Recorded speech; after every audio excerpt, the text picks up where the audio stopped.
আউযুবিল্লাহি মিনাশ শাইতানির রাজিম বিসমিল্লাহির রহমানির রহিম।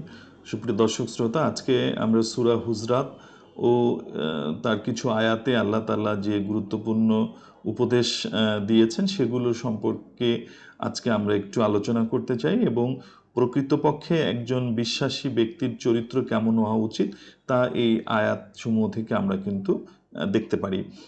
আমরা যদি সূরা হুজরাতের ৬ নম্বর আয়াতের দিকে তাকাই তাহলে সেখানে আল্লাহ তাআলা বলছেন, ফাসিকের সংবাদ যাচাই ব্যতিরেকে বিশ্বাস করো না।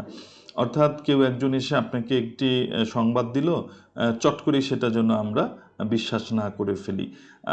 আমরা যদি ৯ নম্বর আয়াতের দিকে তাকাই সেখানে আল্লাহ তাআলা বলছে যে সর্বাবস্থায় ইনসাফ করবে, বিবাদমান দুটি পক্ষের ঝামেলা ন্যায় পন্থায় মীমাংসা করবে। এখানে আল্লাহ তাআলা কি বলছেন যে ইনসাফের কথা বলেছেন, কারো পক্ষপাতমূলক কোনো কিছু আমরা যেন না করি। সূরা হুজরাতের যদি আমরা ১১ নাম্বার আয়াতের দিকে তাকাই সেখানে আল্লাহ তাআলা বলছেন যে উপহাস করো না, দোষারোপ করো না, নাম বিকৃত করো না, মন্দ নামে ডেকো না।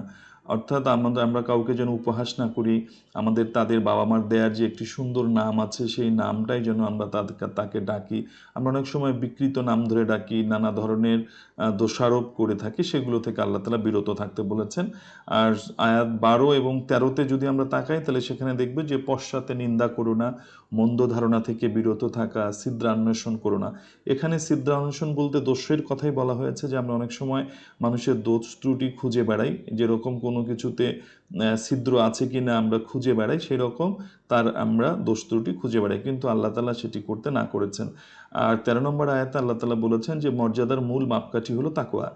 অর্থাৎ হলো এই তাকওয়ায় প্রকৃতপক্ষে একজন বিশ্বাসী ব্যক্তির চরিত্র কেমন হওয়া উচিত তা নির্ভর করে, এবং চরিত্র ও ব্যক্তির গঠনে এই যে পবিত্র কুরআনের যে আমরা সূরা হুজরাতের দিকে তাকাই তাহলে তা কিন্তু আমাদেরকে প্রভাবিত করবে। উপদেশসমূহকে আমরা যেন মেনে চলি এবং আল্লাহর তাকওয়া যেন অর্জন করতে পারি।